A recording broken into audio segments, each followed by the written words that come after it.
Good afternoon, everyone. Now, the last of the times we had been discussing the residential status of individual, and as such, जैसा हमने पिछली बार कहा था कि individual के case में रेसिडेंशियल स्टेटस निकालने के दो रूल्स होते हैं। दोनों में से कोई भी एक रूल में आप फिट हो गए तो आप रेसिडेंट हो जाओगे। You remember that discussion we were having in the case of the individual. An individual is regarded as a resident of India if he has stayed in India for 182 days or more the current previous year, or he has stayed in India for 60 days or more in the current previous year, and he has stayed for 365 days or more the last preceding 4 previous year. दो condition है। मैंने कहा था कि या तो individual straight away साल के आधे दिन रह ले 182 डेज, अगर वो 182 डेज इंडिया में रह लेता है तो ही रेसिडेंट। पर अगर वो 182 डेज नहीं रहता इंडिया में तो भी कोई बात नहीं। करंट ईयर में अगर वो 60 डेज इंडिया में रह लेता है और पिछले 4 साल में 365 डेज इंडिया में रह लेता है, अगर वो ये दोनों कंडीशंस फुलफिल कर देता है, करंट ईयर में 60 डेज एंड पिछले 4 सालों में 365 days, he fulfills these conditions regarded as a resident of India. This is what we studied actually the last of the, and we said कि अगर ऐसा होता है तो प्रेसिडेंट है। फिर मैंने आपको एक बड़ा इंपॉर्टेंट टेस्ट बताया था कि जनरली तो ये टेस्ट है, हावेवर तीन ऐसे केसेस हैं जहां पर 180 डेज वाला ही क्राइटेरिया अप्लाई होगा, 60 डेज वाला क्राइटेरिया अप्लाई नहीं होगा। इन केसेस में, तीन केसेस में, अगर वो व्यक्ति इंडिया में 182 डेज रहता है तो ही उसे रेसिडेंट माना जाएगा। अगर वो 60 डेज रहता है तो रेसिडेंट नहीं माना जाएगा। तो जो तीन केसेस थे जहां पर 182 डेज वाला ही क्राइटेरिया अप्लाई होगा, कौन कौन से केसेस थे? अपन ने क्लास में वो सब रिवाइज भी कर लिया था, रिविजन एंड रिवीजन दोनों हो गया था। तो अब आप बताएं कौन कौन से तीन केसेस थे? Yes, yes, Indian citizen, citizen of India, अगर he has left India for employment abroad, अगर वो इंडिया से बाहर चले गया एम्प्लॉयमेंट के लिए तो 60 डेज वाला क्राइटेरिया नहीं लगेगा। दूसरा केस, पहला केस अपन पढ़ रहे हैं कि कौन से तीन केसेस हैं जहां पर 60 डेज का क्राइटेरिया नहीं लगता है। पहला केस था, किसने बताया अभी, कि citizen of India if he has left India for employment, days वाला क्राइटेरिया नहीं लगता है। दूसरा case, yes yes, yes yes, अच्छा actually citizen of India if staying abroad and he comes to India for a visit, citizen of India or person of Indian origin, if he comes to India for a visit, तो ऐसी परिस्थिति में 60 days का criteria नहीं लगता है, ऐसा आपने बतलाया। और तीसरा केस, यस, तीसरा केस जहां पर 60 डेज का क्राइटेरिया नहीं लगता है, यस, अगर वो 182 डेज से ज्यादा रुकता है तो 60 डेज का क्राइटेरिया नहीं लगता है, लगता है। या तो 60 प्लस 365 पिछले 4 सालों में, वेरी गुड वेरी गुड। और जो पिछले करंट फाइनेंशियल ईयर, पिछला साल मतलब पिछला नहीं, current financial year, current financial year में उसका स्टे 182 डेज। दो टेस्ट हैं, 182 days in the current year या फिर करंट ईयर में 60 डेज प्लस पिछले 4 सालों में 365 days. Very good, you are into the chapter. उसके आगे अब अपन चले गए थे, हम चले गए थे कि तीन ऐसे केसेस होते हैं जहां पर 60 डेज का क्राइटेरिया नहीं लगता है। तो उसमें से किसी ने बतलाया वहां पर कि इन the case of citizen of India if he has left India for employment abroad, 60 days का क्राइटेरिया नहीं लगता है। किसी ने बतलाया कि इफ सिटीजन ऑफ इंडिया और पर्सन ऑफ इंडियन ओरिजिन अगर वो इंडिया आता है विजिट के लिए, और very good citizen of India if he is a crew member of Indian ship, तो ऐसी परिस्थिति में 60 डेज का क्राइटेरिया नहीं लगता है, and he would be regarded as a resident only and only if the stay in India is 182 days. सही है ये बात? सही है। चलो बहुत ही अच्छी बात है। अब अपन पढ़ने वाले हैं इस हावेवर का हावेवर। वी विल स्टडी, वैसे तो कुछ ऐसे केसेस हैं जहां पर 60 डेज का क्राइटेरिया नहीं लगता है, मतलब वहां पर अगर वो व्यक्ति 182 डेज इंडिया में स्टे करता है तभी वो रेसिडेंट कहलाता है। 3 केसेस बताए गए, राइट? अगर हम उसको सोचे कौन कौन से 3 केसेस थे, तो one of the case was citizen of India left India for employment abroad, citizen of India or person of Indian origin, citizen of India or person of Indian origin if he comes to India for visit, and then citizen of India if he is a crew member of Indian ship। ये 3 cases अपन ने पढ़े जहां पर केवल एक ही criteria है residence के लिए, and that is 182। If he has stayed in India for 182 days, then only he is a resident. We are through with it. अब however, ये जो विजिट वाला क्लॉज है, इस क्लॉज को लेकर government was thinking over a period time कि हम इसको कुछ चेंज करें। 182 डेज बहुत अच्छा हो गया, उनको लगा कि 182 डेज अगर कोई इंडिया में रह लिया तो रेसिडेंट हो जाए। ये क्लॉज को कहीं ना कहीं वो चेंज करना चाहते थे। What they did this year is a new amendment, and I said amendments are important in income. So this is a new amendment which came out this year. उन्होंने इस क्लॉज से संबंधित एक फर्दर एडिशन किया, इस clause से संबंधित further addition किया। जो ये क्लॉज था ये तो है, अपन ने जो पढ़ा वो तो है, अब उसमें एक और एडिशन किया है, वो एडिशन समझो। उन्होंने कहा हावेवर अगर ये कंडीशन फुलफिल, तो instead of 60 days you will read 120 days, अगर ये कंडीशन फुलफिल हो। तो हमारा फिर फाइनल क्राइटेरिया क्या हो जाएगा रेसिडेंस का? 182 डेज और मोर इन द करंट ईयर। ये तो एक बेंचमार्क है, जो 182 डेज रह लिया वो तो रेसिडेंट है ही, उसमें कोई टेंशन नहीं है। अगर वो 182 डेज रह लिया तो वो रेसिडेंट है, या फिर करंट ईयर में 120 डेज एंड पिछले 4 सालों में 365। ये दोनों कंडीशन दैट इज दिस को fulfil.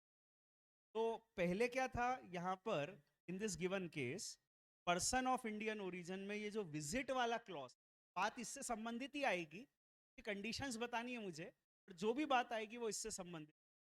And they are talking about a new criteria that is 120 plus 360। There is one criteria that is 182 days, वो तो है ही, अपना क्राइटेरिया चल ही रहा है, हर केस में 182 डेज का बेंचमार्क है। If you stay in India for 182 days you are a resident. First case में एक क्राइटेरिया है general principle that is 60 plus 365, वो जनरल प्रिंसिपल है 60 प्लस 365। फिर 3 ऐसे केसेस जहां 60 प्लस 365 नहीं लगता है, वो भी बता दिया। अब हम यहां कह रहे हैं कि 60 प्लस 365 की जगह it will be 120 plus 365, that will be the test. किस केस में? अब वो टेस्ट में बताता हूं, वो केस बताता हूं। If the person is a citizen of India, he has come to India for a visit, and his Indian income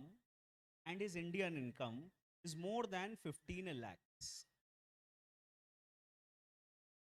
per annum। Income tax is an annual tax। 15 lakh बोला मतलब साल की इनकम की बात कर रहे हैं अपन, ये बोलने की भी जरूरत नहीं है, इस annual income we are talking about. तो अगर ये क्राइटेरिया फुलफिल होता है, इंडियन सिटीजन बाहर सेटल हो चुका है, अब वो इंडिया आया, वैसे तो घूमने फिरने आया, विजिट के लिए आया, छुट्टियां मनाने आया, पर इंडिया में 15 लाख रुपए कमा रहा है, तो उनका कहना है कि हम इसको रेसिडेंट मान, फिर इसको नॉन रेसिडेंट नहीं, पर 182 डेज का क्राइटेरिया लगाना बहुत ज़्यादा हो जाएगा।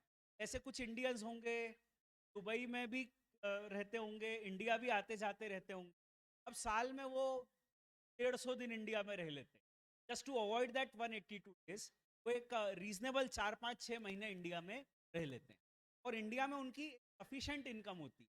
Have a lot of people like that, तो इंडिया में अच्छा कमा रहे हैं, इंडिया में प्रॉपर्टी है, मकान है, तो किराए पे दे रखा है, रेंटल इनकम होती है, बैंक में पैसा जमा है, ब्याज की इनकम, बहुत सारी इनकम हो सकती है पैसिवली जो वो कमा रहे हैं बिना मेहनत के।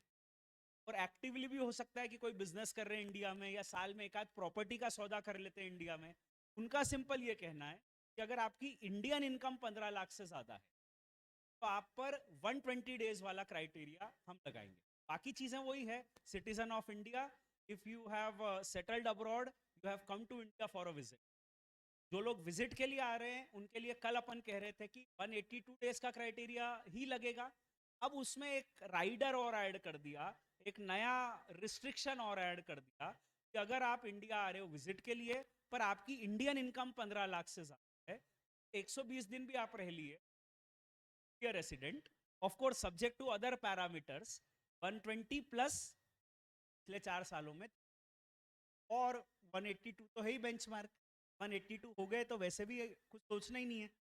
This is another criteria which they have come in the case of Indian citizens who have settled abroad and they have come to India and their Indian income is more than 15 lakh. In fact, उन्होंने उसको उल्टा कहा है, Indian income की जगह उन्होंने कहा है come other than income from foreign source, come other than income foreign source, obviously that mean Indian income. तो अगर इंडियन इनकम जो है 15 लाख से ज़्यादा है तो आपको फिर रेसिडेंट मान लिया जाए। कंडीशंस पे ध्यान दो, citizen of India, you have come to India for a visit, income 15 lakh से ज़्यादा है इंडिया में, और 120 प्लस क्राइटेरिया। 4 कंडीशंस हो गई ना, citizen, you have come to India for a visit, 15 lakh से ज़्यादा इनकम, एंड करंट ईयर में 120 प्लस पिछले 4 सालों, अगर ये सब फुलफिल कर then you are a resident. अब ये टेस्ट भी हो गया, ये टेस्ट भी अपना ठीक है, ये नया आया है, और अगर इसको फुलफिल कर देते हो तो also become a resident, is a new test. अब एक और criteria they have come across is another new criteria, ये भी एक नया अमेंडमेंट है, इसी साल आया है। It is given in section 6 sub section 1A, section 6 sub section 1A of the income tax act, this is given.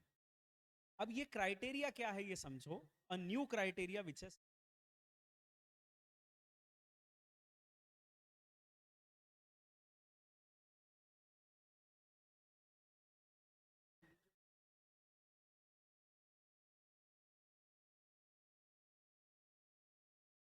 small announcement just for those with two-wheelers. Parking space already park the proper parking academy से बिल्कुल लगी हुई parking थोड़ा सा बीच आ जाता है। तो आप बस इतना सा अनाउंसमेंट, कल से जब आप पार्क करें तो पार्किंग स्पेस जो प्रॉपर है पार्क कर दें। अच्छा अच्छा, हाँ, जो बोथ ग्रुप कर रहे हैं वो अभी चिंता ना करें, अभी चिंता ना करें, अब से चिंता ना करें। 6 बजे तक जो है आपका लास्ट क्लोज, 6 के बाद लेक्चर नहीं है, ठीक है, 6 के बाद लेक्चर नहीं। 6 PM is the closing time, right? Those who are doing both group, दोनों टाइम की तैयारी से नहीं आना है, लंच एंड डिनर लेके नहीं आना है, that is what probably they mean. चलो 6-1A, 6-1A, come back to 6-1A. Now this section 6-1A, this section, it says, it gives a new criteria, that is what I was talking about. अभी देखो मैं आपको थोड़ा सा brief करने की कोशिश करता हूँ कि लोग टैक्स प्लानिंग करते हैं। हमने उस समय कहा था लोग ऐसा करते हैं कि डबल नॉन टैक्सेशन की सिचुएशन क्रिएट करते हैं। और डबल नॉन टैक्सेशन की सिचुएशन कैसे क्रिएट करते हैं, उसके कई तरीके होते हैं। उसमें से एक तरीका ये होता है कि हम, क्योंकि फ्रीक्वेंट ट्रैवलर हैं, हम बहुत ट्रैवल करते हैं। कोई कॉरपोरेट व्यक्ति हो सकता है, मान लो मिस्टर मुकेश अंबानी है, या कोई सेलिब्रिटी हो सकते हैं, फिल्म स्टार हो सकते हैं।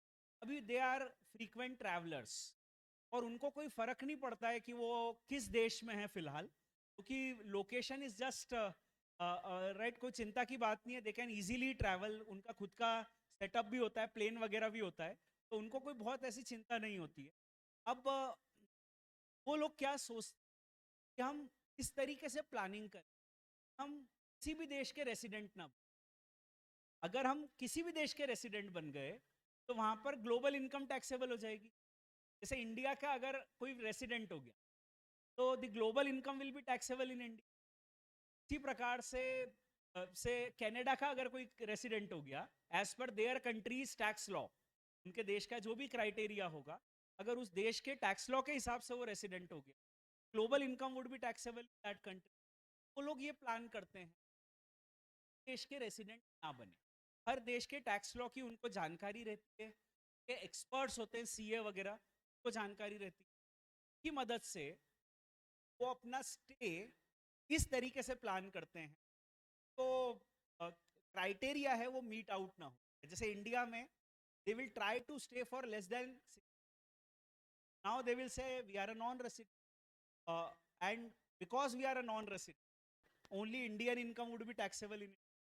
इसी प्रकार से कनाडा में मान लो 79 डेज हैं उनका benchmark, they will stay for less than 79 days so that they are not a resident of that country.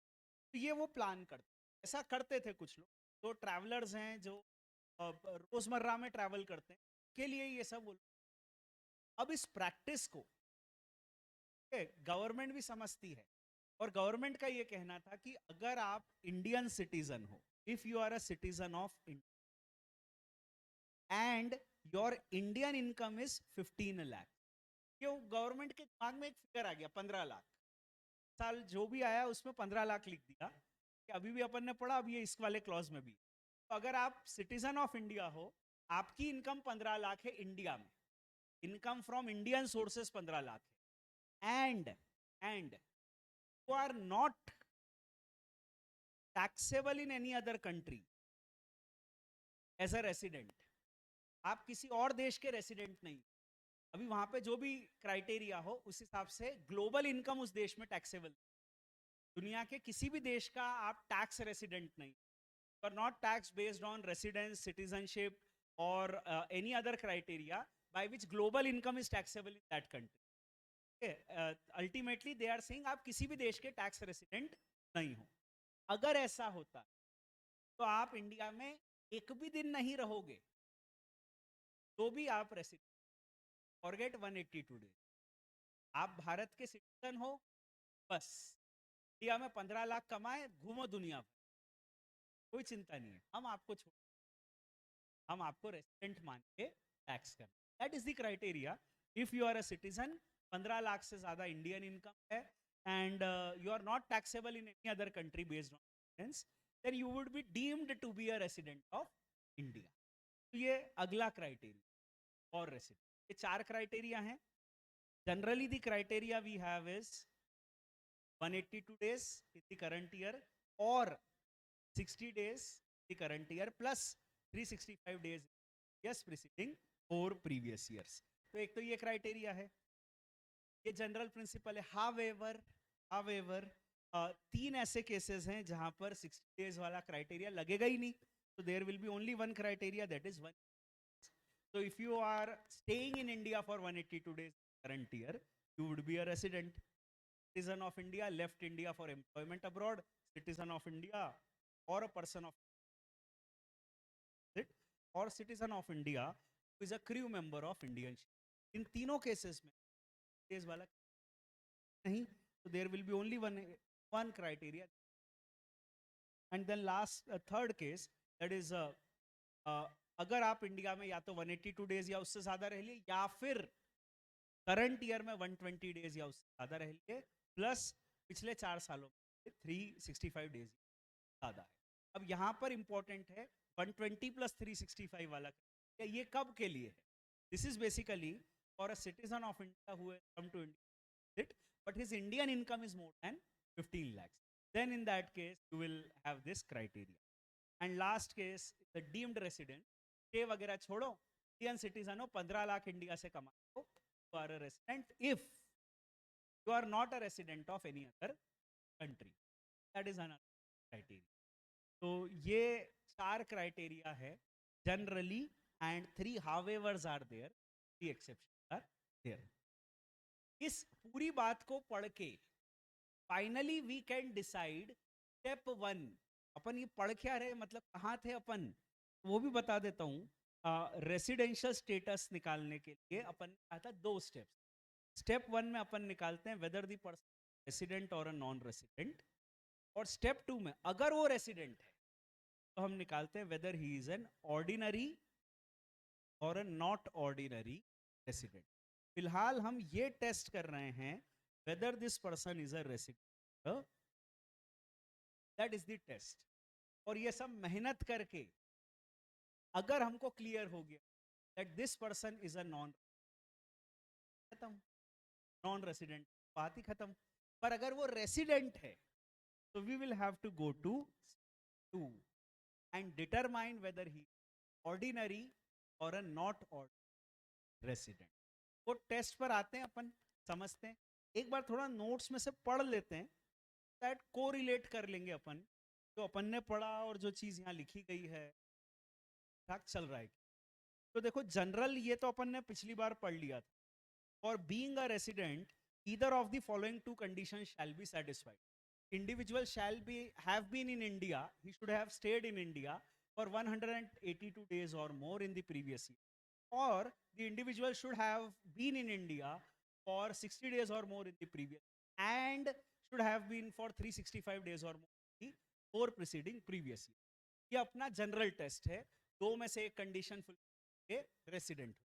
अब अपन आते हैं हावेवर पे, ये भी अपन ने पढ़ लिया था नोट्स में से ही। However in following cases instead of 60 days 182 shall be, effectively there is only one test, that is 182 days। अपन ने साइड में लिख भी लिया था मेरे ख्याल से 182। so if you are fulfilling 182 days criteria then only you are 3 cases where the individual who is a citizen of India has left India for the purpose of employment, where the individual being a citizen or a person of Indian origin comes to India for a visit, and where the individual being a citizen of India, he has left India as a crew member of Indian ship। तो यहां पर केवल एक ही criteria है 182 days. अब उसके अलावा ये अगला केस आता है, एक सेकंड हावेवर 120 वाला क्लॉज आता है।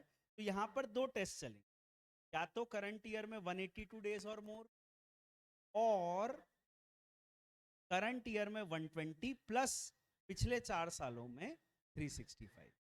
तो इन दोनों में से कुछ एक भी फुलफिल कर दोगे, you will become a resident.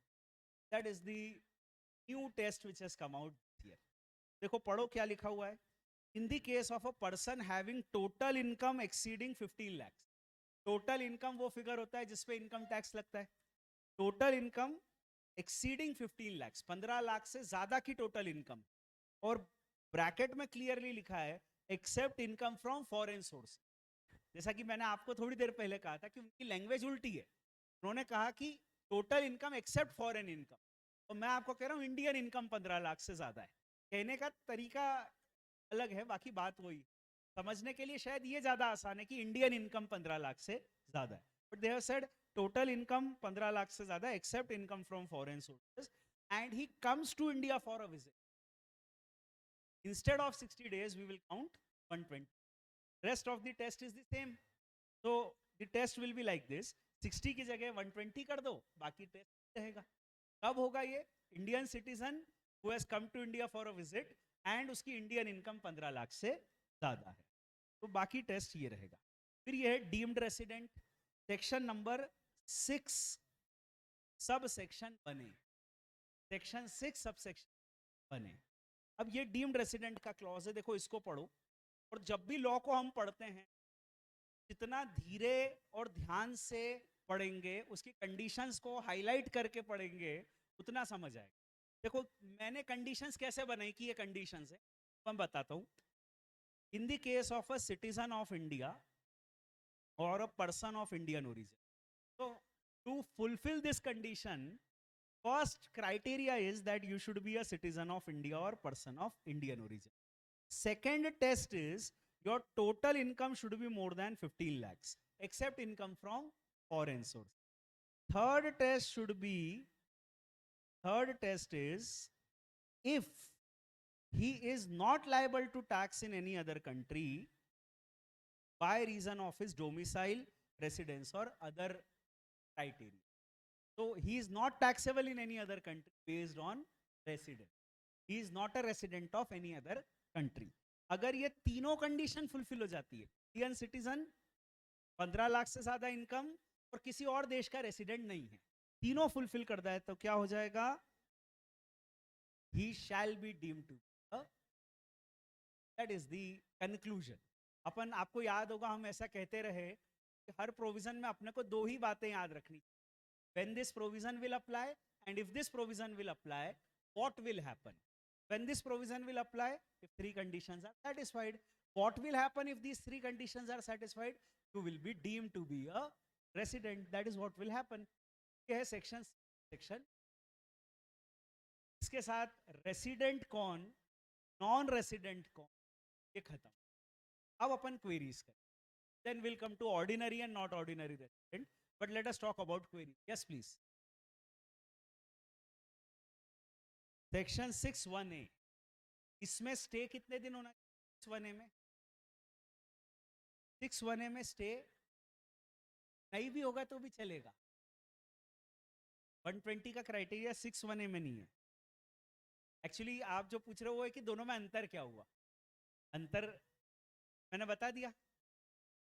6(1)(a) में how much is the stay?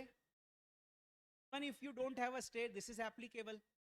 6(1)(a) में you should be a resident of other country, may or may not be a resident of another country, ऐसा चलेगा क्या? 6(1)(a) clearly says you are not a resident. अब वो पहले वाले 120 days के criteria में हो, वो क्राइटेरिया कब लगेगा? जब 120 डेज स्टे है, वहां पे दूसरे देश का रेसिडेंट हो गया तो भी वो क्राइटेरिया फुलफिल हो गया, तो भी रेसिडेंट हो जाएगा। दोनों टेस्ट में से एक ही कंडीशन 15 लाख की, एक और कंडीशन सिटीजन, बाकी का फ्लो ही अलग चल रहा है। Here they are talking about stay in India for 120 and he has come to India for a visit. Here 6(1)(a) they are talking about that he is not a resident of any other. Yes, 15 lakhs criteria is there in both the cases. वो benchmark है उनका। एक test है, 15 लाख कमा रहा है तो हाँ रीजनेबिलिटी, तो इंडिया में टैक्स करो। कम कमा रहा है तो अभी क्या टैक्स लेंगे उससे? 15 लाख से कम क्या होता है? कुछ। तब ग्लोबल उनके लेवल पे सोचो, कम टैक्स के वालों के लेवल, तो उनके दिमाग में ये है वो बेंचमार्क की कम से कम इतना तो कमाए। ये इंडिया का डोमेस्टिक लॉ है। ये जो भी अपन इतनी मेहनत से पढ़ रहे हैं, ये इंडिया का डोमेस्टिक लॉ है। अब जैसे वही व्यक्ति कनाडा में भी इनकम कमाता है तो वहां का भी डोमेस्टिक लॉ आपको पढ़ना पड़ेगा।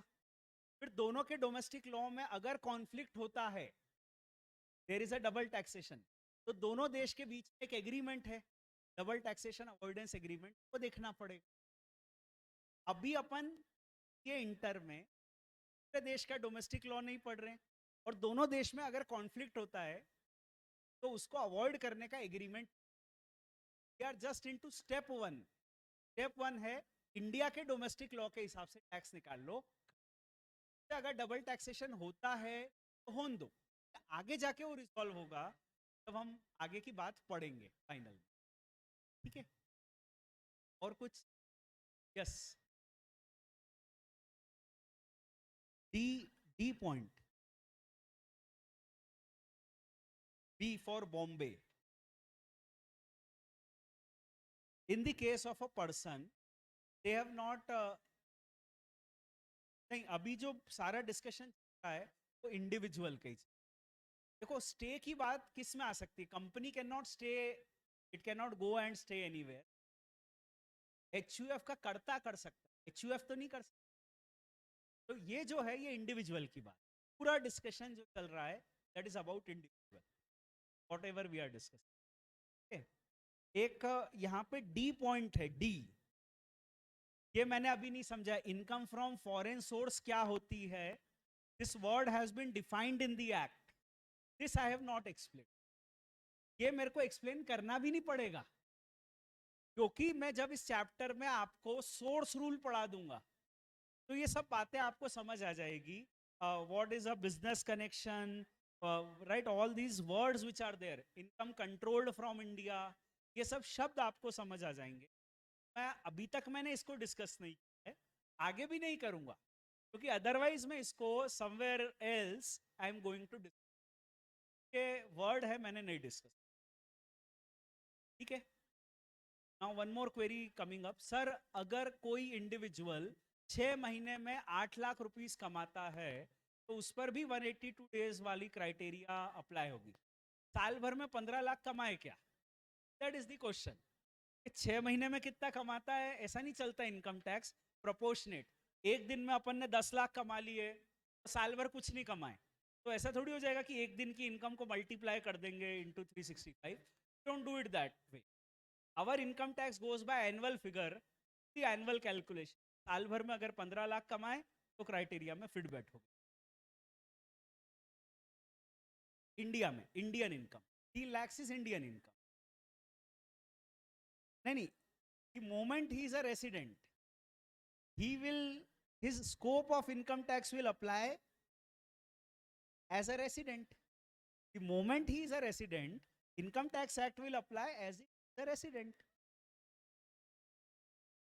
15 लाख इंडिया में कमाए, ये तो टैक्सेबल है ही, ये तो टैक्सेबल है ही।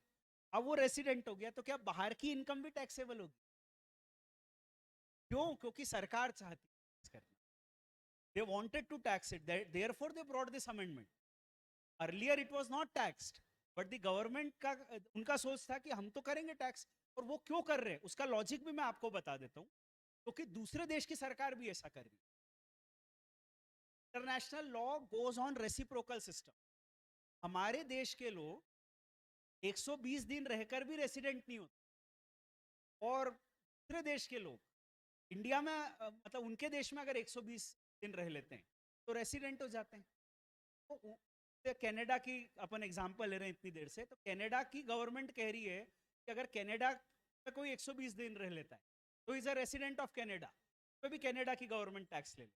और इंडिया में जो 120 दिन is not a resident of India, उसमें भी कनाडा की गवर्नमेंट टैक्स ले ले। ये तो फिर गलत है ना।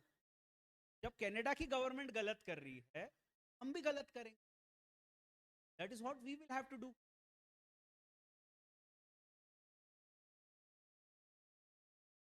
दो जगह रेसिडेंट हो गया, दोनों जगह टैक्स लग गया, बस यही हम चाहते। कि मोमेंट दोनों जगह टैक्स लगे, you will go into double taxation avoidance agreement. तो वी वांट कि ठीक है, आप अगर हमारे लोगों के साथ ऐसा करके डबल टैक्सेशन की सिचुएशन क्रिएट कर रहे हो, तो हम भी ऐसा करके डबल टैक्सेशन क्रिएट कर लेते हैं और फिर उसको रिजॉल्व कर लेंगे by the agreement we have entered into. We want that double taxation, understand. Double taxation होगा तो फाइनल नहीं है ना वो double taxation, subject to the agreement which we have done with that country. Ultimately there will be no double taxation, otherwise it is bad for international trade. Who will do international trade? Double taxation avoidance के लिए बाद में देखेंगे, अभी तो होने दो double tax. यही आपको भी मैंने कहा कि अभी अपन पढ़ रहे हैं इंडिया का डोमेस्टिक लॉ, और इससे डबल टैक्सेशन होता है तो होने दो, बाद में उसको रिजॉल्व करने के लिए अलग से एग्रीमेंट्स है।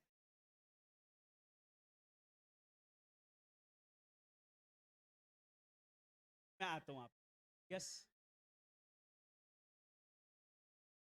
अगर वो रेसिडेंट हो गया, अगर वो रेसिडेंट हो गया तो इंडिया का स्कोप ऑफ इनकम टैक्स कैसा चलेगा?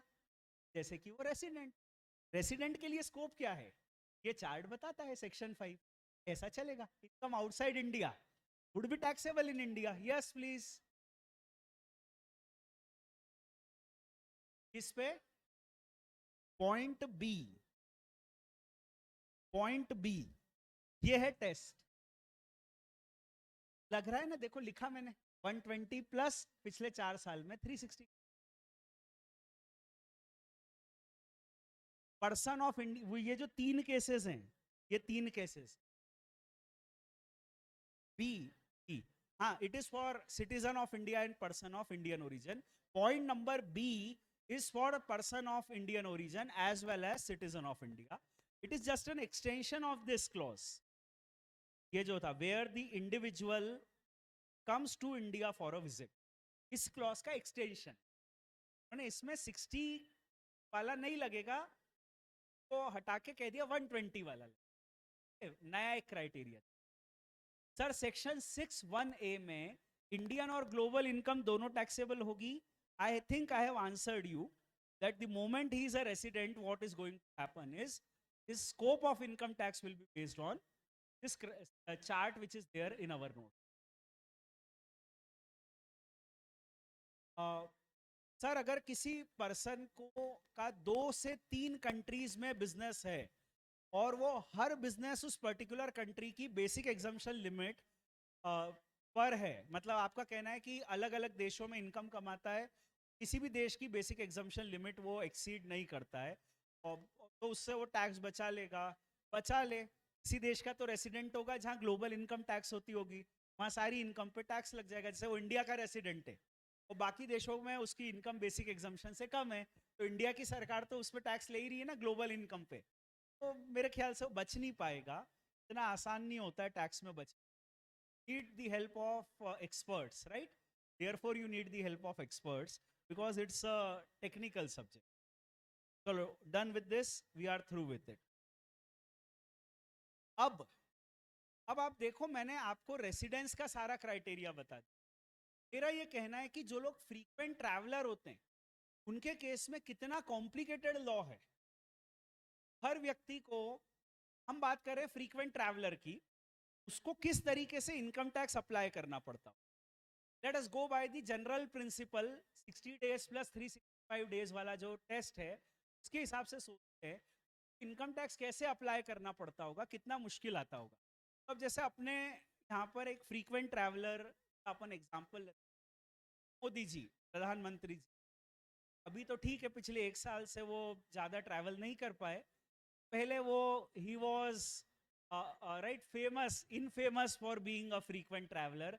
वो बहुत ट्रैवल करते थे, देश के लिए करते थे, तो सच में तो वो देश के लिए ट्रैवल करते थे। अब because he was travelling so much, तो his residential status, how complicated it could have been, वो मैं आपको समझाने की कोशिश करता हूँ। तो अभी जैसे मोदी जी के जो भी सीए होंगे जिनके जरिए वो सारा अभी इनकम टैक्स का कैलकुलेशन करते, तो उनके सीए को ने कहा कि पता करो मैं इंडिया का रेसिडेंट हूँ।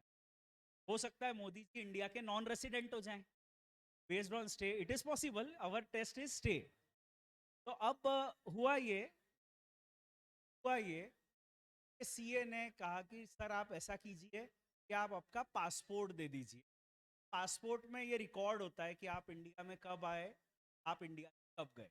कि जो लोग ट्रैवल किए होंगे, ये वर्ड बड़ा कॉमन है, इमिग्रेशन प्रोसेस आना पड़ता है।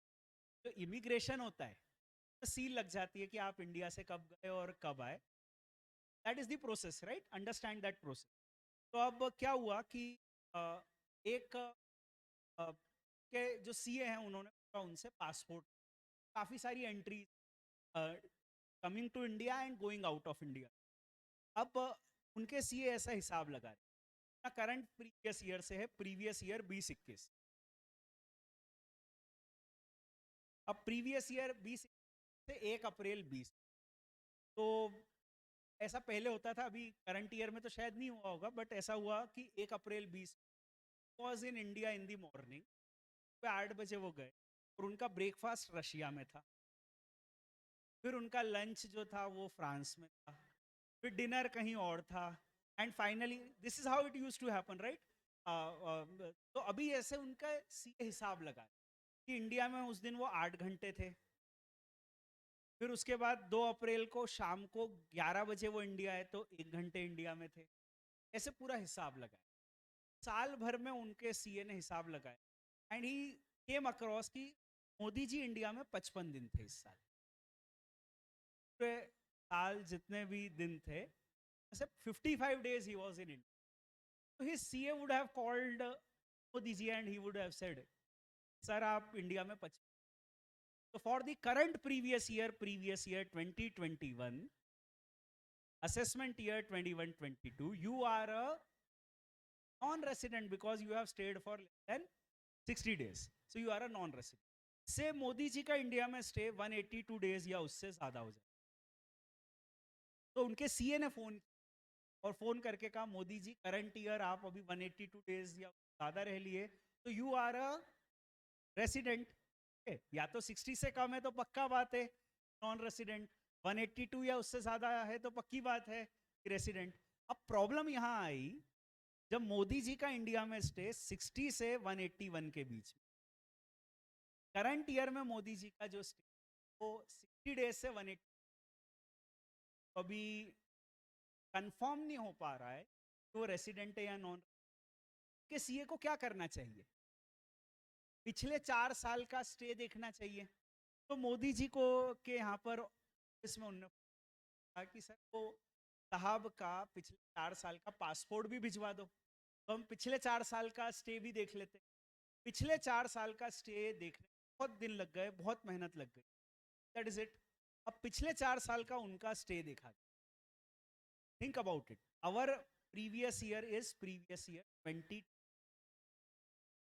हम देख रहे हैं असेसमेंट ईयर 21-20 का stay which is previous year 2021। मैंने ये कहा कि अगर क्लियरली वो 182 डेज या उससे ज्यादा इंडिया में रहे रेसिडेंट, क्लियरली अगर वो 60 डेज से कम इंडिया में रह लेते हैं non resident. And now I M in a situation जहां पर उनका स्टे 60 टू 181 डेज के बीच में। अब उनके सीए ने उनका पिछले 4 सालों का पासपोर्ट मंगाया। पिछले 4 साल मतलब previous year 19-20, previous year 18-19, previous year 17-18 और प्रीवियस ईयर 16। इन चारों सालों में अगर उनके स्टे का टोटल 365 डेज या उससे ज्यादा हो जाए, सो Modi ji would be a resident. पर अगर ये स्टे 365 डेज से ज्यादा नहीं होता है तो ही would be a non resident. तो आप समझो 1 साल का रेसिडेंशियल स्टेटस निकालने के तो 5 साल के स्टे तक जाना पड़ा। करंट ईयर प्लस पिछले 4 साल का स्टे। अगर वो स्टे करंट ईयर का ही 182 हो जाता तो बात ही खत्म हो जाती। नहीं तो भी आपको पिछले 4 साल का स्टे देखना पड़ता और उस टेस्ट पे वो रेसिडेंट साइड होगा। अभी 5 साल हुए, आगे मैं जा रहा हूं और बताऊंगा आपको कि एक्चुअली 15 साल तक का देखना पड़ता है। आगे और अपन चलेंगे for finally deciding the conclusively what is the residential status. This is how you have to do. अभी देखो बात यहां खत्म नहीं हुई। अब क्या हुआ, मोदी जी के सीए ने ये सब तो पता कर लिया कि वो कितने दिन इंडिया में रहे और फाइनली लेटेस्ट से कि उनके सीए ने अश्योरेंस से कह दिया 100% कि Modi ji you are a resident of India. But now there are 193 countries also in, तो उनके सीए को ऐसा एक एक्सेल शीट बनानी पड़ेगी। एक्सेल में उन्होंने पूरा वर्किंग किया और उन्होंने देशों के नाम लिखे, ऑस्ट्रेलिया, ऑस्ट्रिया, अर्मेनिया, गोला, ऐसे अलग अलग देश लिखे, Britain, Brazil, Belgium and like that. पूरी 193 कंट्री नाम लिखे और अलग अलग देशों में स्टे निकाला। इससे अमेरिका में उनका स्टे आया 63 डेज, ब्राजील में स्टे आया 71 डेज, ऐसे अलग अलग आया। 10-12 देश में उनका स्टे अच्छा खासा आ गया। अब उनके सीए ने वहां के देश के टैक्स लॉ को पढ़ा। उन्होंने देखा अमेरिका में he has stayed for 60, what is the test for residence in America, what is the test. के सीए ने इंटरनेट से यूनाइटेड स्टेट्स के इनकम टैक्स को डाउनलोड किया, स्टडी किया और उनने कह दिया कि साहब अमेरिका में तो because he has stayed for 52 days in US, he is also a resident. फिर उन्होंने ब्राजील का को देखा, इनकम टैक्स का कानून, उन्होंने देखा कि ब्राजील में होता है 60, because he has stayed for 63 days in Brazil, he is also a resident of Brazil. और फिर उनके सीए ने फाइनली करके बोला, सर आप इस साल इंडिया, ब्राजील, अमेरिका और बेल्जियम के रेसिडेंट हो और बाकी सभी देश के नॉन रेसिडेंट, तो इन चारों देशों में आपको ग्लोबल इनकम टैक्सेबल हो जाएगी because you are a resident of these countries, and then we will have to also go into double taxation avoidance. जो क्वेश्चन आ रहा था कि साहब ये तो डबल टैक्सेशन हो जाएगा, तो हाँ हो जाएगा, 4 बार हो जाएगा यहाँ पे, तो चारों देशों का एग्रीमेंट के बेसिस पर अपने को finally conclude. But the point which I am trying to it, frequent travellers होते हैं के केस में सच में ये मेहनत बहुत ज्यादा हो जाती है. हर देश का स्टे निकालो, हर देश में स्टे निकाल के उस देश का लॉ पढ़ो, आप कितने दिन वहां पर रुके, देश का क्राइटेरिया क्या है रेसिडेंस का, वो सब के बेसिस पर आपको देख. थिंक अबाउट ओनली देश में अपने को 10 क्लाइंट चाहिए एज अ सीएम. अगर अपन सोचे तो अपने को 10-12 क्लाइंट चाहिए जो ऐसा ज्यादा ट्रैवल करते हैं. अपन ने बोला मुकेश अंबानी, सलमान खान या तरह से कुछ फिल्म स्टार ले लिए 2-4, और अपन ने कोई राइट मोदी जी ले लिए. ऐसे 10-15 लोगों का अपन वर्क देखते हैं, ज्यादा नहीं करना अपने, यही बहुत काम हो जाएगा. इसमें अपन उनका रेसिडेंशियल स्टेटस दुनिया भर का निकाल के हर साल दे दें, अपने आप में it's a big work as a professional one can do. तो टैक्स लॉ में एक्सट्रीमिटीज बहुत हैं, राइट? आगे जाओ तो आप बहुत सारी चीजें निकाल सकते हो, वर्क बहुत सारा है. Anyways, this is how the residential status is determined, resident or non-resident. Now, if the individual is a resident of India, if the individual is a resident of India, you have to decide whether that individual is ordinary resident or a not ordinary resident. Resident and ordinary resident, or a resident not ordinary resident. ये भी तो करना पड़ेगा. अब इसका test देखो, what is the test. तो उन्होंने कहा कि 4 कंडीशन, चारों में से कोई भी एक क्राइटेरिया फुलफिल हो गया, 4 में से कोई भी एक क्राइटेरिया फुलफिल, तो you would be regarded as RNO, resident not ordinary resident. 4 में से एक कोई भी फुल नॉट ऑर्डिनरी. अब वो 4 क्या हैं वो अपने नोट्स में दिए हैं, तो बस पढ़ लेते हैं, और रिवर्स ऑर्डर में पढ़ लेते हैं तो और अच्छा लगेगा आपको.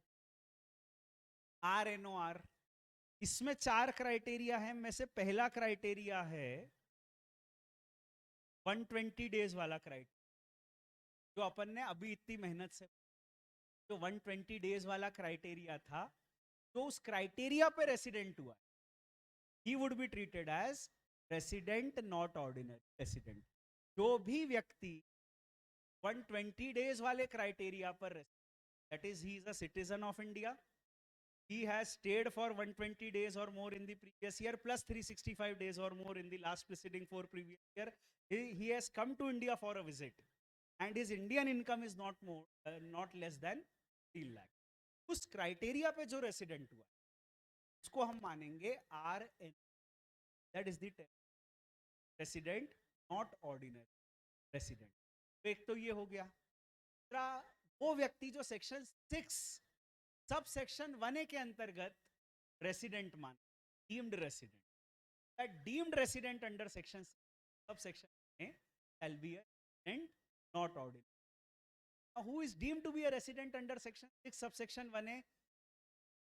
If he is a citizen of India and उसकी इंडियन इनकम 15 लाख से ज्यादा है एंड वो किसी और देश का रेसिडेंट नहीं है, तो he is deemed to be a resident of India. Now I am saying he is deemed to be a resident not ordinary resident. He is deemed to be a resident but not ordinary resident. Now one would be wondering कि ये not ordinary होके क्या impact हो जाएगा. वो impact अपन पहले ही देख चुके हैं. पेज नंबर 15 का जो चार्ट है वो इम्पैक्ट बताता है. एक आखिरी पॉइंट उसका डिफरेंस है पूरा. ऑर्डिनरी रेसिडेंट को इनकम आउटसाइड इंडिया टैक्सेबल है even if that business is not controlled from India. जबकि नॉट ऑर्डिनरी रेसिडेंट को इनकम आउटसाइड इंडिया तभी टैक्सेबल है when the business is controlled from India. That is the difference. और वो difference ऐसे बोलने से समझ नहीं आने वाला है. उसके ऊपर अपन क्वेश्चंस करने वाले हैं. मैंने कहा 48 क्वेश्चंस करेंगे करीबन. उससे ये बात समझ आने वाली है. एक्सट्रीम लेवल पर अपन समझ. But yes, we need to know precisely whether that person is ordinary resident or a not ordinary resident. इसका टेस्ट ऐसे दो तो बहुत ही सिंपल है. जो नए आए हैं वो दोनों नॉट ऑर्डिनरी रेसिडेंट, राइट. वो व्यक्ति जो 120 डेज वाले क्राइटेरिया पर रेसिडेंट हुआ, ही is a not ordinary resident. या वो व्यक्ति जो डीम्ड रेसिडेंट हुआ अंडर सेक्शन 6(1) है, नॉट ऑर्डिनरी रेसिडेंट. अब ये तो वो हो गया स्पेशल केसेस. अब अपन आते हैं जनरल केसेस पे. जनरल केसेस में द टेस्ट इज दिस.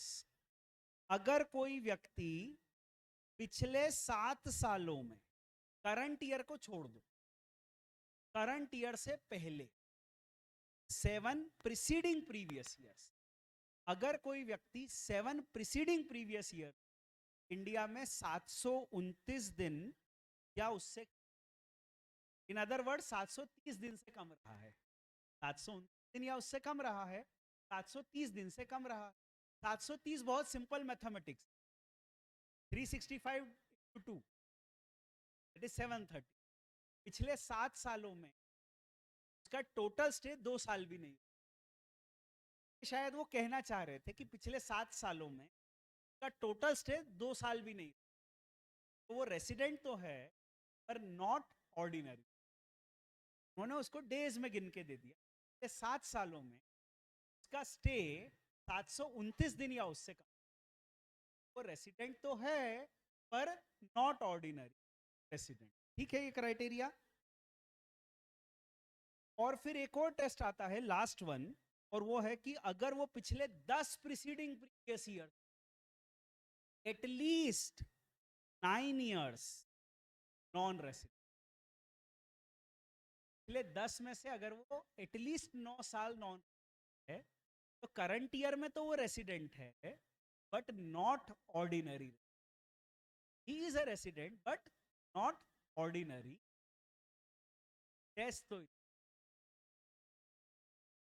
4 में से कोई भी एक केस आप फुलफिल, तो you are RNOR. I will put it like that. देखो याद रखना कि कई बार अपन ऐसा पढ़ने वाले पूरे सिलेबस, मान लो 4 कंडीशन है, चारों की चारों कंडीशन फुलफिल होनी.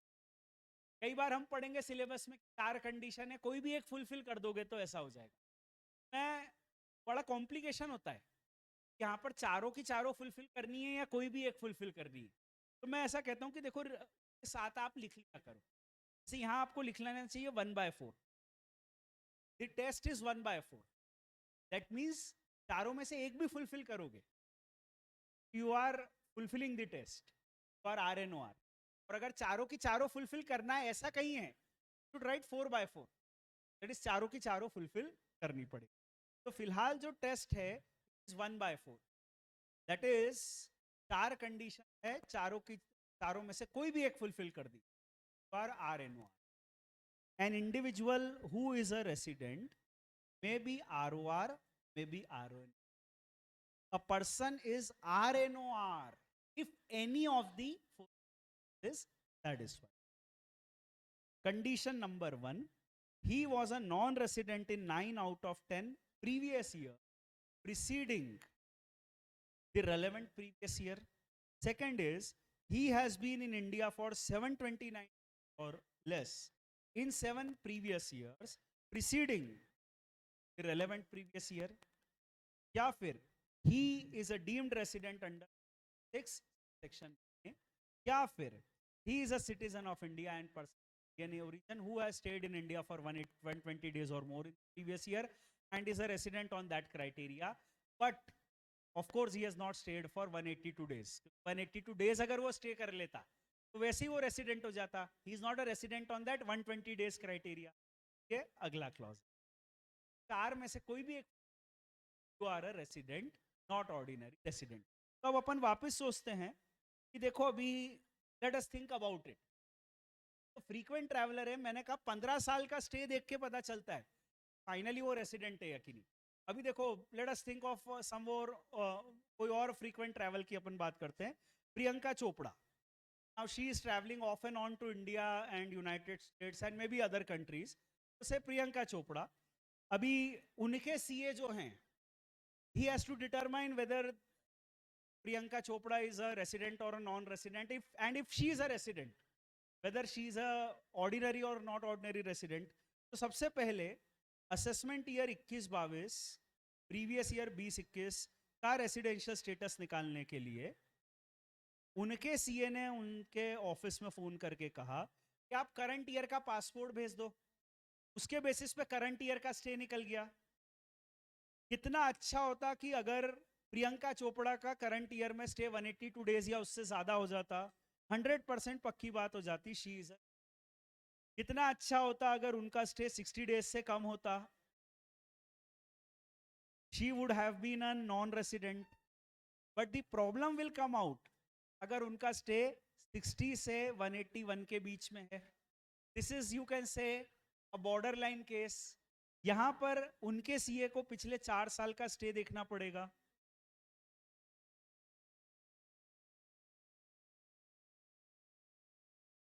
पिछले 4 सालों में अगर उनका स्टे 365 डेज या उससे ज्यादा हो गया, she would become a resident. Else she would be regarded as a non resident. That's done. अब अगर वो रेसिडेंट हैं, अब आगे की बात सुनो. अब अगर वो रेसिडेंट, तो हमको ये देखना पड़ेगा whether she is an ordinary resident or a not ordinary resident. उनके सीए ने फोन कि पिछले 3 साल का और रिकॉर्ड भेज. प्रीवियस ईयर 15-16, 14-15 और 13-14. अगर पिछले 7 सालों का उनका स्टे, 7 इयर्स का स्टे, करंट ईयर को छोड़ के, मैं प्रिसाइज बात कर रहा हूं. पीपल में आस्क मी समटाइम्स, सर 365 में करंट ईयर को भी कंसीडर करना है क्या? मैं प्रिसाइज बता रहा हूं कि नहीं करना है. 730 डेज में करंट ईयर को भी कंसीडर करना है क्या? पिछले 7 साल की बात कर रहा हूं मैं, करंट ईयर को छोड़ के. आपको याद रखना है क्वेश्चंस करते समय. ये कंफ्यूजन क्वेश्चन के समय आता है. अभी तो लगता है ठीक है बोल रहा है, बोलने दो, अपना क्या जा रहा है. क्वेश्चंस करते तब पता चलता है प्रिसीशन क्या है. There it becomes important. तो यहां पर बात ध्यान दो. पिछले 7 साल का स्टे अगर 730 दिन या उससे कम है, 730 दिन से कम है, पिछले 7 सालों का अगर उनका स्टे 730 दिन से कम है, then she is a resident, not ordinary resident. पिछले 4 का निकाल लिया था और 3 हो गए. 7 सालों का टोटल की बात कर. टोटल स्टे अगर 730 से कम है, she is a resident, not ordinary resident. और अगर वो इस क्राइटेरिया पर भी RNOR नहीं हुई, अगर वो इस क्राइटेरिया पर भी RNOR नहीं हुई, तो फिर पिछले 10 साल का स्टे देखना, 10 साल का रेसिडेंशियल स्टेटस देखना, करंट ईयर को छोड़ के. 20-21 को छोड़ दो और उसके पिछले 10 सालों का रेसिडेंशियल स्टेटस निकालो. 19-20, 18-19, 17-18, 16-17, 15-16, 14-15, 13-14, 12-13, 11-12 और 10-11. इन 10 साल का रेसिडेंशियल स्टेटस. तो अपन ने मेहनत की, निकाला 19-20 में कितना स्टे था और उस बेसिस पे देखा she was a non resident. 18-19 में she was a non resident. ऐसे निकालते गए. अब पता चला 10-11 में, अज्यूमिंग 10-11 में भी यही क्राइटेरिया होता था कि अगर करंट ईयर में आप 182 डेज रह लिए तो रेसिडेंट, और पिछले करंट ईयर में 60 डेज प्लस पिछले 4 सालों में 365 दिन रह लिए तो रेसिडेंट. तो अभी Priyanka Chopra, she was in India for 71 days in 10-11. तो पिछले 4 साल देखने पड़ेंगे, 4 साल के बेसिस पे 10-11 का स्टेटस निकलेगा, और 10-11 के बेसिस पे ये पता चलेगा कि 20-21 में he is a RNOR और RNOR, he is resident and ordinary और not ordinary resident. तो अभी उनके सीए ने पिछले 4 साल का और रिकॉर्ड मंगाया, 9, 10, 8, 9, 7, 8 और 6 साल. ये पिछले 15 सालों के बेस पर फाइनली उनने सब हिसाब लगा लिया whether she is resident and ordinary resident or a not ordinary resident in previous year 2021, assessment year 21-22. This is how we have to do. Real में भी होता है कि हाँ, रेयर केसेस में, मैंने कहा ना, देश में 10 से 15 लोग ऐसे होंगे जिनके लिए इतनी मेहनत करनी पड़ती होगी. बाकी तो अपन, जैसे मेरा पूछोगे तो आई एम ROR, बाहर गए नहीं अपन जीवन में, तो आई एम ROR, तो right, that is about it happens. अपना तो टेंशन नहीं है, अपन उनकी बात कर रहे हैं जो फ्रीक्वेंट ट्रैवलर्स हैं, उनके केस में residential status becomes big issue, right. 15 साल का अभी कैलकुलेशन इन्वॉल्व है. देखो क्राइटेरिया मैंने बता दिया, 2 मिनट और लेता हूं मैं इसमें. एंड देखो, मैंने जो रेसिडेंस वाला क्राइटेरिया बताया, उस क्राइटेरिया को मैं थोड़ा सा एक समराइज करने की कोशिश की थी मैंने. तो ये वो क्राइटेरिया है. I am just trying to summarise it out. For an individual, the general test is this: previous year में 182 डेज और मोर, और प्रीवियस ईयर में 60 डेज और मोर, प्लस पिछले 4 प्रीसीडिंग प्रीवियस ईयर्स में 365 डेज और मोर. ये टेस्ट है अपना. अगर दोनों में से एक फुलफिल कर लिया तो you are a resident. And this resident can be ordinary और not ordinary. Can become an ordinary resident, he can become a not ordinary resident. पिछले 7 साल में 729 दिन या उससे कम, या फिर पिछले 10 साल में से 9 साल नॉन रेसिडेंट हो जाए, RNOR, नहीं तो ROR. फिर दूसरा क्राइटेरिया जो है, हाउएवर, रेसिडेंट और नॉन रेसिडेंट के लिए केवल एक ही क्राइटेरिया है, that is 182. If you are stayed for 182 days, you are a resident.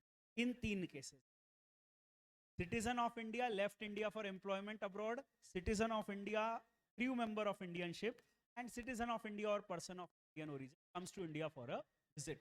इस केस में केवल एक ही क्राइटेरिया है, और वो है if you are stayed for 182 days, you are a resident. But again, a resident can be ordinary resident or a not ordinary. में वो 729 दिन और पिछले 10 में से 9 साल नॉन रेसिडेंट वाला टेस्ट लगेगा. फिर उसके बाद आता है citizen of India who comes to India for a visit and his Indian income is more. उसके केस में ये क्राइटेरिया लगेगा, दैट इज या तो करंट ईयर में 182 डेज या उससे ज्यादा रह ले तो रेसिडेंट, या फिर करंट ईयर में 120 डेज रह ले प्लस पिछले 4 प्रीसीडिंग में वो 365 डेज ज्यादा रह ले. अगर ऐसा होता है तो रेसिडेंट. एंड अगर वो 120 डेज वाले क्राइटेरिया पर रेसिडेंट हुआ, इस वाले टेस्ट पर रेसिडेंट हुआ है 120 डेज वाले पे, see blue arrow which is drawn, अगर वो 120 डेज वाले टेस्ट पे रेसिडेंट हुआ है तो always RNOR, because of the reason वो RNOR वाला क्राइटेरिया उसमें लिखा हुआ है. और फिर आखिरी केस आता है एक और, however, citizen of India, Indian income उसकी 15 लाख से ज्यादा है, and he is not taxable in any other country based on residence, is not a tax resident of any other country, then he is deemed to be a resident. And if he is deemed to be a resident, then he is deemed to be RNOR. ये पूरा test है अपने सामने. मैं I just try to summarise it out. लिखूं कैसे, मैं short में कैसे लिखूं? तो आप चाहो तो इसको लिख सकते हो, आपकी मर्जी. आप PDF भेज, बहुत अच्छी बात है. देखो क्या हो रहा है अब. हाँ, मैं you can take a snapshot of it you want. देखो क्या हो रहा है कि जैसे जैसे अपन अब बैच में प्रोग्रेस करते जा रहे हैं, अभी मार्च चालू हो गया है ना, मार्च हैज कम अप, अप्रैल आएगा, मई आएगा, तो मौसम बहुत सुहाना होने वाला है, कमाल का होने वाला है, और हमारे लिए बहुत अच्छा होने वाला है, क्योंकि हम कुछ भी आके क्लास में बोल, आप मान लोगे। कौन अभी टेंशन लेगा, इतनी गर्मी पड़ रही है, पहले लंच ले लिया, उसके बाद कहाँ समझ पड़ रहा है क्या कह रहा है ये, कहाँ समझ, that is a problem, right? तो हमारे लिए बहुत अच्छा है, जो बोलना है अपने को बोल दो, सामने वाला सुन ही नहीं रहा है।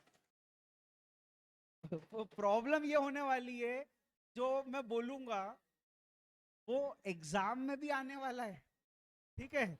तो इसलिए आपको प्रॉब्लम होने वाली है, बाकी otherwise why CA is tough, think about it, this is why it is tough. Hours and hours of listening across the batch, 8 8 घंटे बैठना, एंड इस तरह का एक्सट्रीम वेदर फेस करना, होमवर्क्स एंड टफ शेड्यूल से गुजरना, that is why CA is tough, right? ठीक है, तो टफ है। पता नहीं, मेरे को कुछ नहीं पता, मैं, मेरे को जहां बोलते हैं जब बोलते हैं मैं आ जाता हूँ, मैं पढ़ा देता हूँ, ठीक है? बाकी चीजें मेरे को कुछ नहीं पता कि और क्या होने वाला है।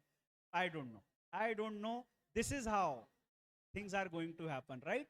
So focus on it, you have to show the toughness, right? That is what is required from you. Chalo, let's close right now, thank you very much.